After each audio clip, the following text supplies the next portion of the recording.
minute.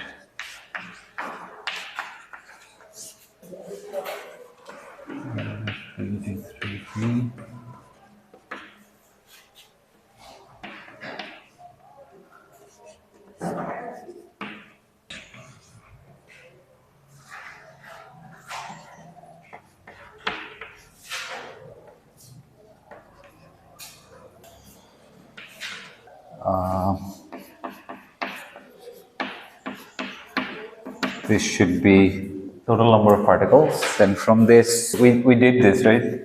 Minus 4 pi or 4 pi CV over h cube, and there was this minus till delay on the standard integral dp e to the power minus a p square. I think we did this much. The value of this integral was half square root of pi by a. This is equal to n. So 4 pi cv for h cube.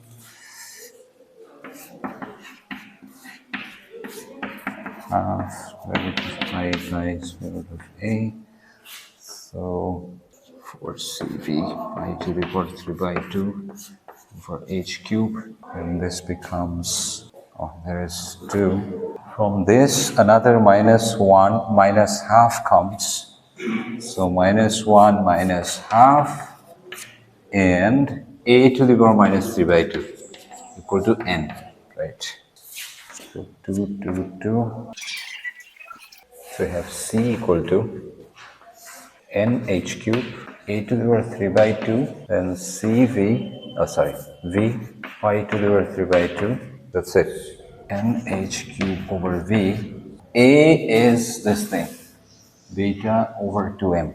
Pi to the power 3 by 2, beta over 2m to the power 3 by 2. So we have c equal to n h cube by v, beta over 2 pi m over 3 by 2.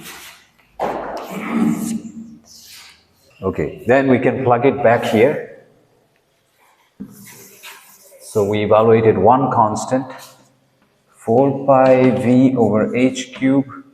C comes here, c is nh cube over v, beta over 2 pi m over 3 by 2, p square e to the power minus beta, p square over 2m. So some of the things get cancelled out. We have 4 pi n beta over 2 pi m over 3 by 2, p square e to the minus beta, p square over 2m. Sorry, here we always have a dp. So the only thing left to be known is this function, this constant beta. How can we find beta? We have another constraint.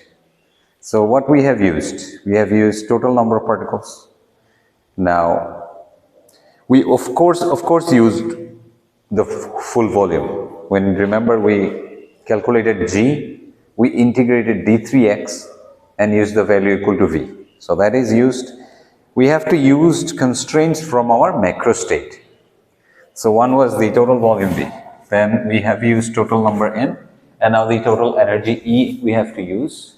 We don't have anything else. Okay, so dE NE times E must be our total energy, right? Number of particles times their energy for all the whole range gives us the total energy. So in terms of momentum, that is dP, d3p actually, n of p times p square over 2m. Because that's the energy, right, in terms of momentum.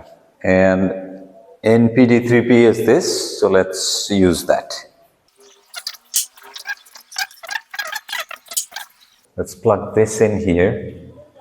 So we must get E equal to this thing, it's here, So dp 4 pi n beta over 2 pi m over 3 by 2 p square e to the minus beta p square by 2m number times energy p square over 2m. Number of particles in the range p and p plus dp times their energy, and we get the total energy. Let's take everything outside, all the constants. So 4 pi n beta over 2 pi m over 3 by 2 and another 2m here, right? So we have p square into p square. So p to the power 4 e to the power minus.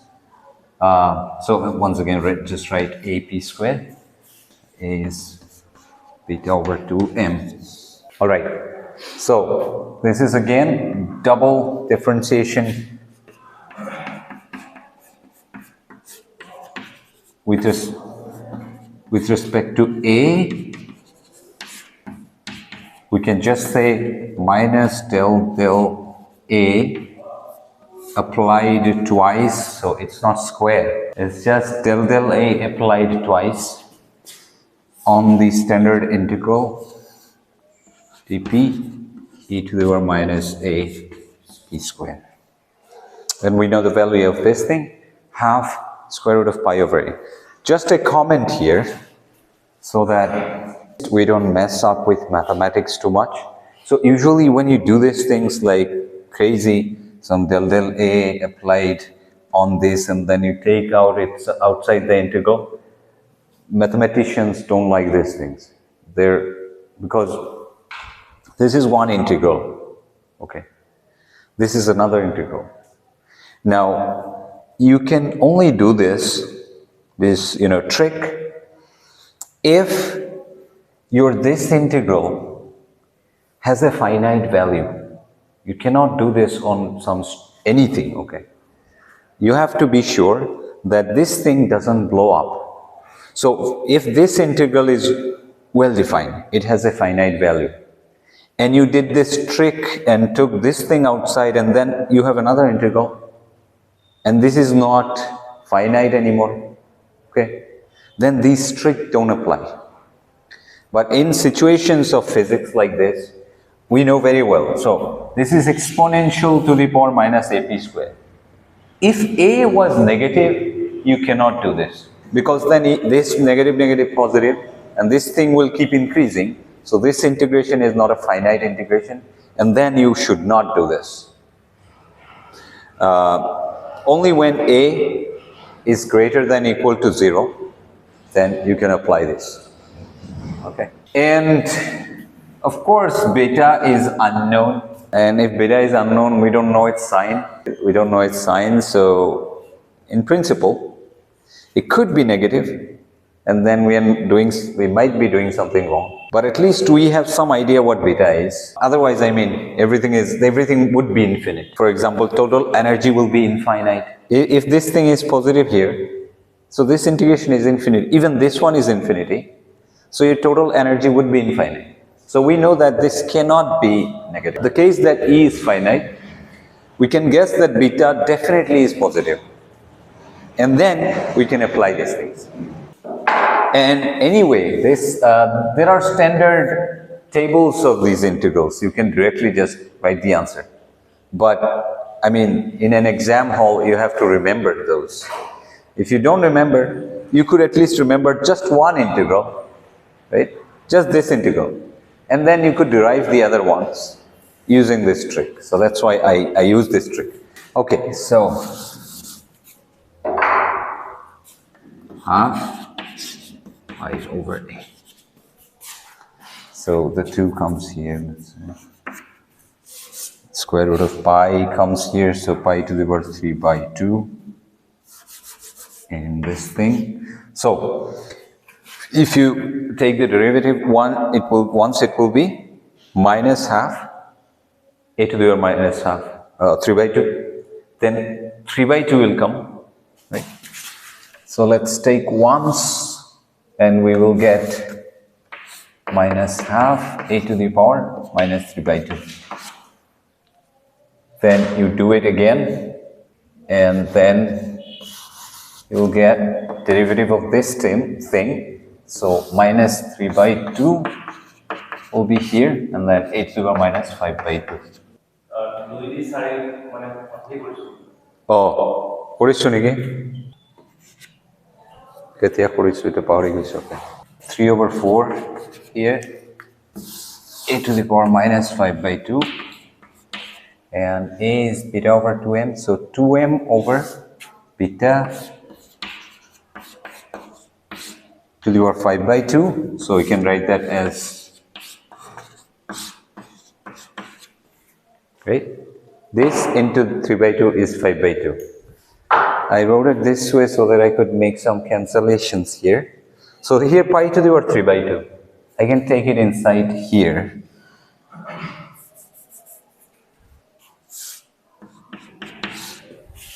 Now, good. Okay. 2 goes away. So 3/4. And then we have 2m by beta. So, okay, 3 by 2, beta over m over beta. So this is equal to E. And from classical thermodynamics, for an ideal gas, you know what total internal energy is. 3 by 2 n kT. হ'ব লাগিছিল। n আছে ইয়াত, n থাকিব, sorry. Thanks. Yes, cancel out হ'ব. Okay. So in thermodynamics for an ideal gas, we know this is true, right? And this we are coming from statistical mechanics, and what we want to match with thermodynamics, right? So for an ideal gas, and we are doing this for an ideal gas, we started to do this for an ideal gas. E, the total internal energy, is given in terms of the number of particles and temperature as this. So this thing that we are coming from statistical mechanics must match with the thermodynamics at some point, macroscopically, right? So if we compare these two, then our beta becomes 1 over kT. So beta becomes 1 over kBT. 4 pi n, 1 over 2 pi m, beta is 1 over kBT. Kb is the Boltzmann constant, p square a to the power. So p square divided by 2m kBT dP. Now, before we proceed, once again, let us understand what this thing is. So this is clearly the number, right? This is the number. So where this n is number density. Because you are multiplying the number density with the range of momentum, and you are getting the total number. So this is number density, that means this is number density. Number density is proportional to probability density. You already know this from your experience from quantum mechanics, but let us quickly see why it is so. Let's say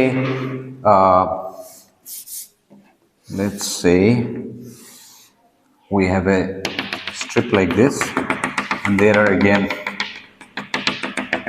random bullets. You're shooting random bullets here, and this is a range of x, let's say x from origin, and this is x plus dx. Okay, so you are asking how many bullets are there. So if your number density in this whole strip is fixed, like everywhere the density of bullets hitting the board, the strip, is same, then that number density times dx will give you the number of bullets inside the strip, right? Total number of bullets divided by total length, then you get this thing.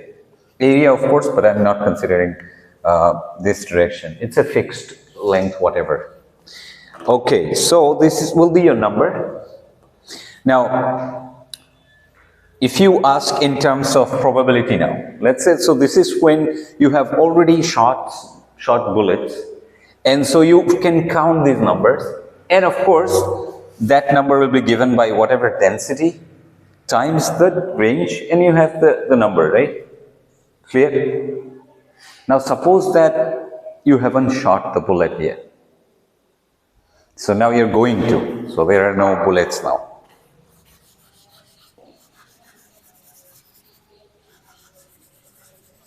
So now we're asking, what is the probability that it will hit this particular strip? That will be your proportional to this length, right? Your probability will be proportional to whatever that length is. If it is longer, more probability, right? So you can write this probability equal to some constant times dx. What is that constant? It is the probability density, right? Take away the range, it has to be probability density from its units. So probability is also proportional to this range. So your number, let's say the total number hitting this particular piece is this thing, right? So the number density, the number is proportional to what range you take. Probability is also the range you take. So basically the probability density and number density are proportional, related. If you just divide the number density by total number of particles, you will get the probability density. So it's like you have n number of particles hitting. So that's just nx dx is the number of particles.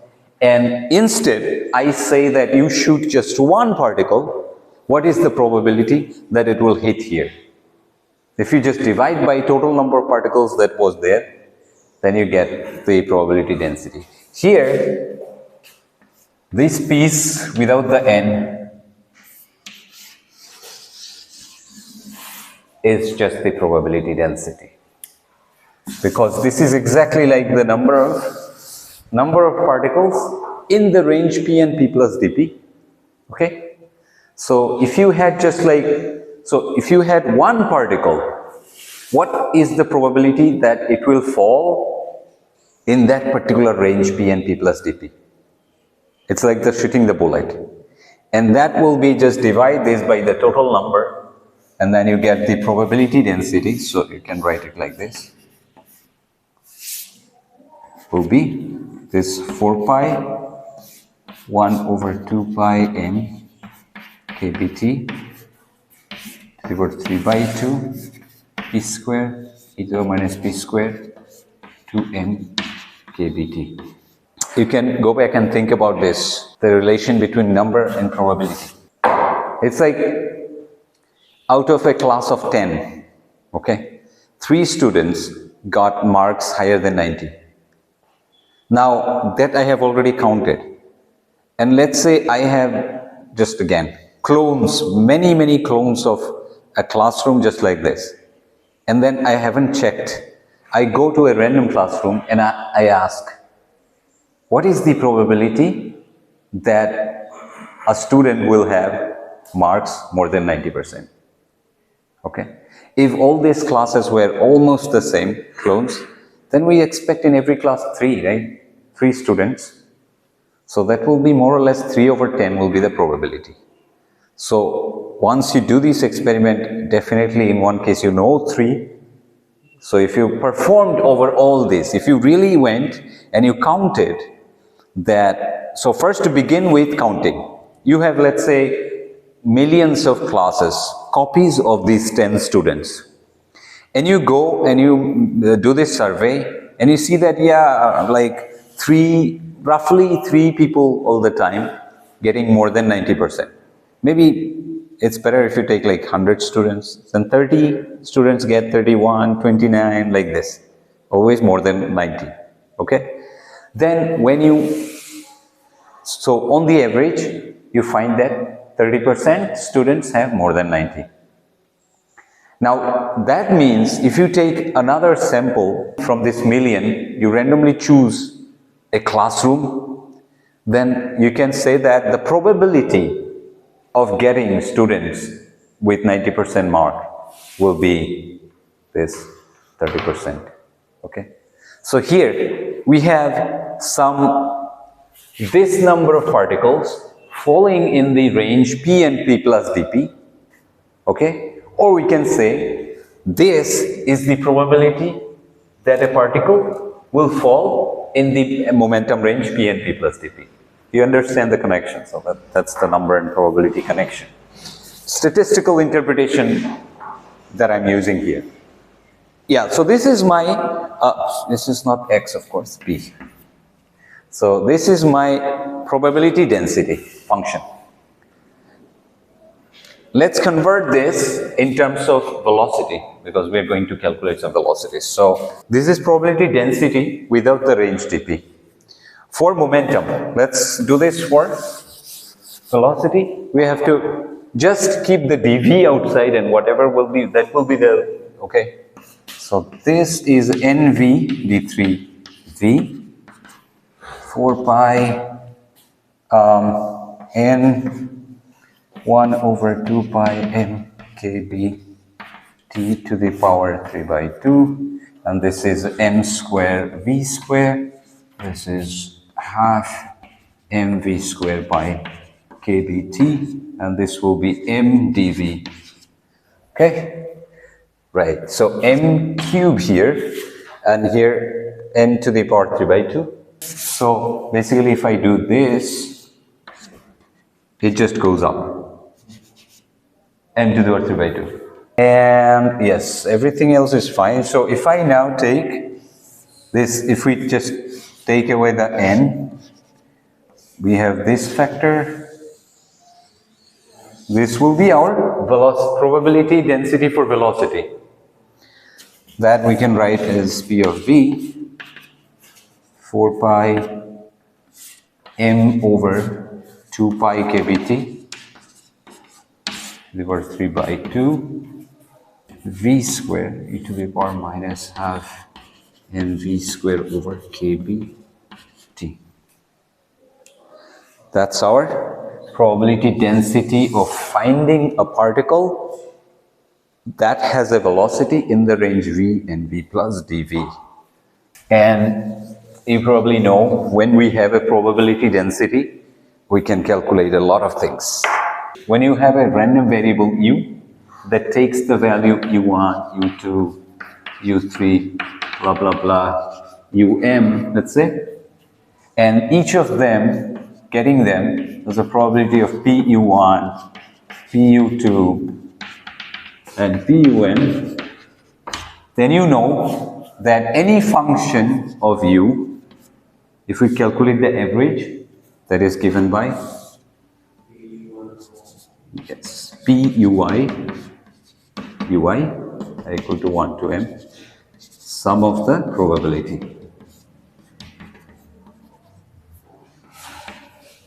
This will obviously be 1. Do you know why? Because the number has already been normalized. We integrated n dp equal to total capital N, right?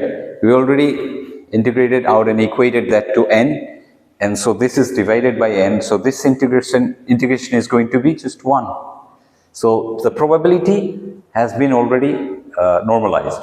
So the total probability will come up to be 1 in our case. Now this was for a discrete case, where the random variable takes these discrete values. Let's say throwing a dice.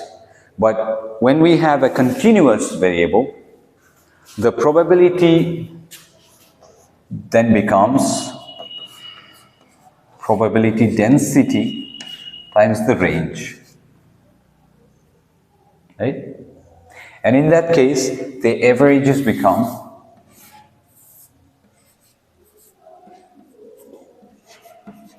This is the probability density, du. That's it. Sorry, this is, so that was f of ui. Because in general I wrote for any function of u. If it's u, then there will be u. If it's u square, then it's u square, or whatever. Okay, so this is our way of calculating averages. And this is the probability density for v. So now you can calculate the average of any quantity, like average speed, average of square of speed, and all these things. You can now calculate using this probability density. So I'll be using this a lot. Let me write it down here and keep it.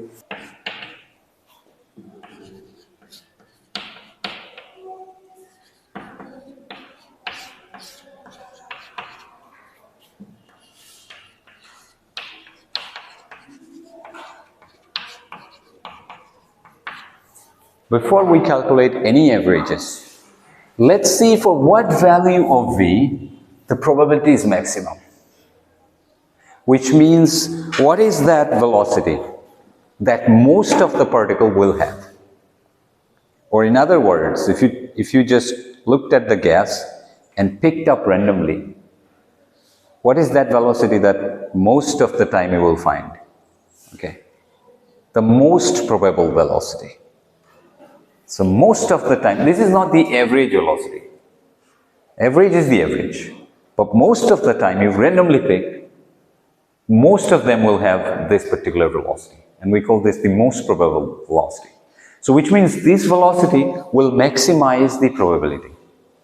So obviously,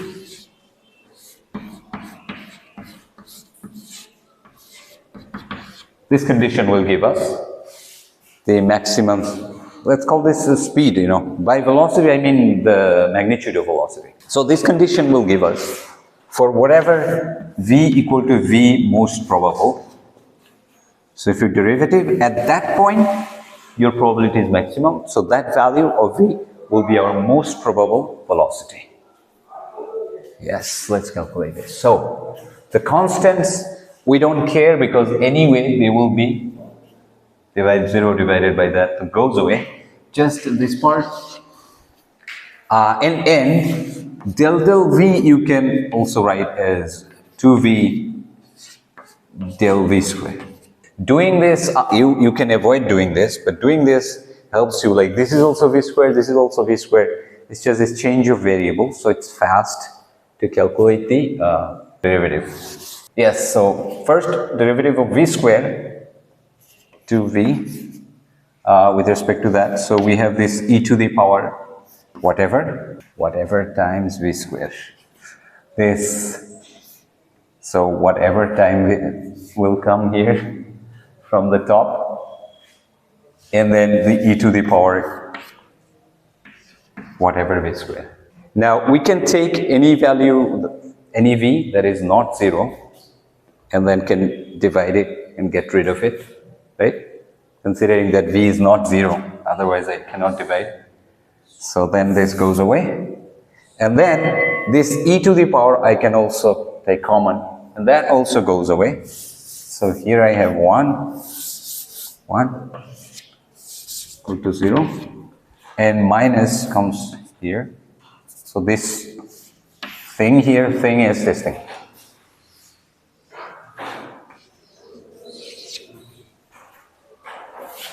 So I mean v square times this thing equal to 1, or v square equal to 1 over this thing, or v equal to 1 over this thing. So basically v equal to 1 over square root of half m over 2 kbt.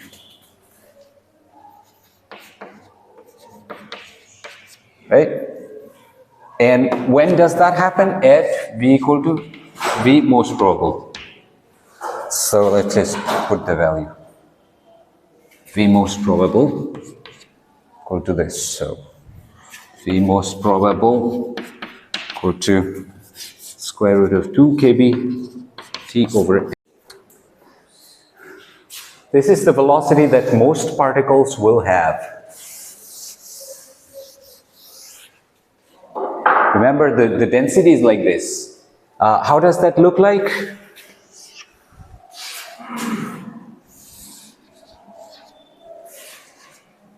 It has two pieces, so it has a v square, which is a parabola going up. Then it has an exponential something minus v square. So that has maximum when v is 0, 1.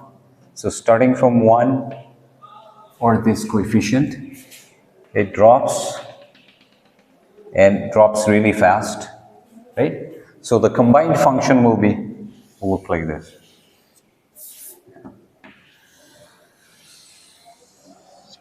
That's how this thing looks like. This is the function v square e to the power minus this constant whatever a v square. Okay. So most probable velocity is the value of velocity that gives you maximum probability. So this is the peak of this velocity distribution. The peak of the velocity distribution. Average is definitely not this. Average will be somewhere here maybe. If you take the average of this thing, it will be some other value. But this is the most probable value.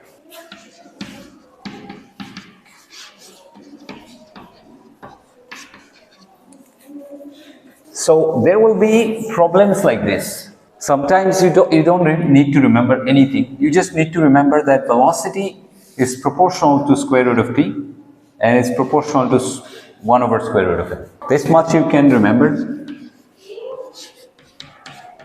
And it's going to be the same for any velocity. Most probable, RMS, average, they will have this because of that dimensional, consistency. So if somebody asks like the most probable velocity of this gas at temperature some 300 Kelvin is this, what is its most probable velocity at temperature 350 Kelvin, right? You can just use the formula that V is proportional to T. So at 300 K is 300, at 250, just divide by that.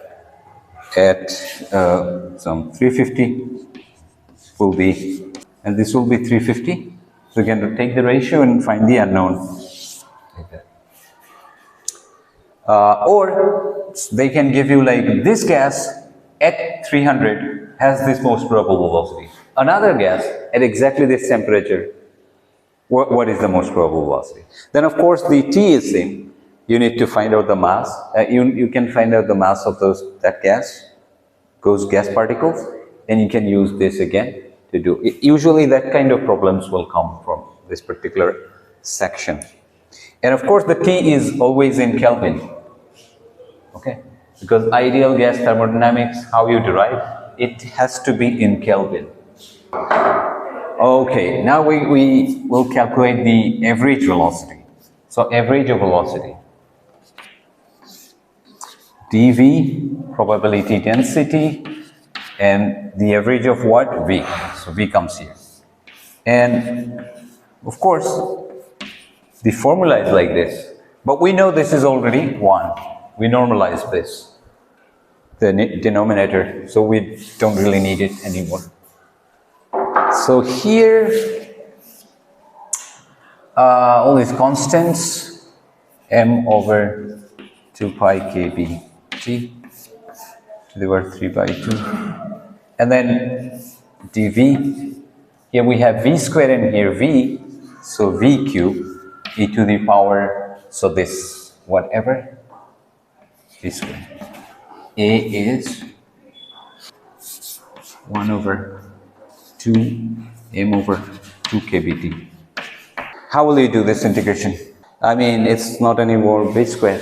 It's not v square that you could do some del A and v square will come down. Even v to the power 4 is okay. V to the power 6 is okay because v square, v square, v square. And now what will you do? So v square to ahibo lagbo. Let's say v into v square. Ei part to hoi jabo. Fine. What comes to mind when you see v dv?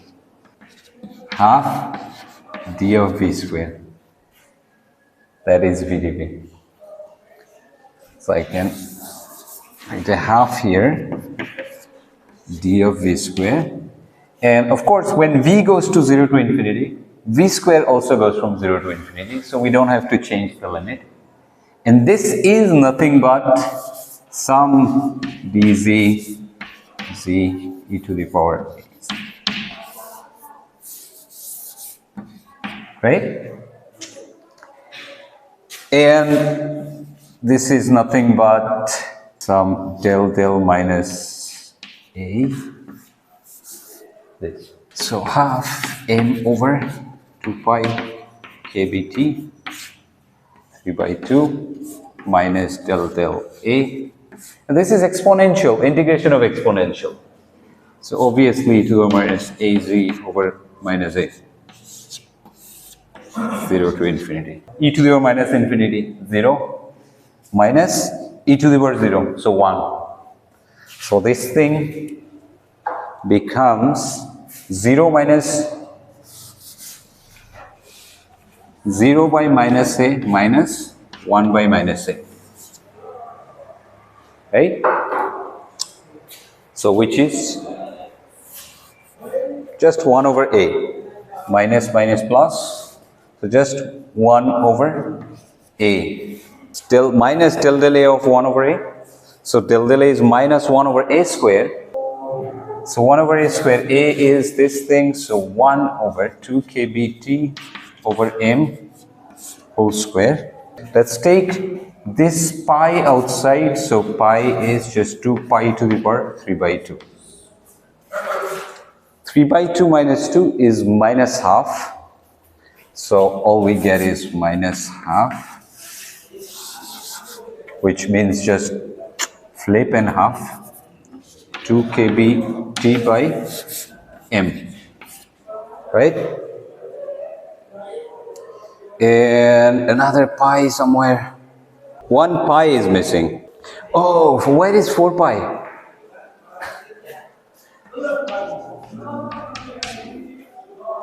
We have a 4 pi in front. Yes, so the 4 pi comes here in rescue. Pi goes away, and then this 4 enters here as a 16 inside the square root. This 4 enters here as a 16, and then 8. So basically 8 kbt over pi m. So V average equal to 8 kbt. What was the most probable one? 2 by m. Last to tomaloge try kora. Last hole etu V square or average lagibo. First V square or average, and then tar square root last of lole etu hobo amar BRMS. Mane square or average or root. Root means square. So just calculate this.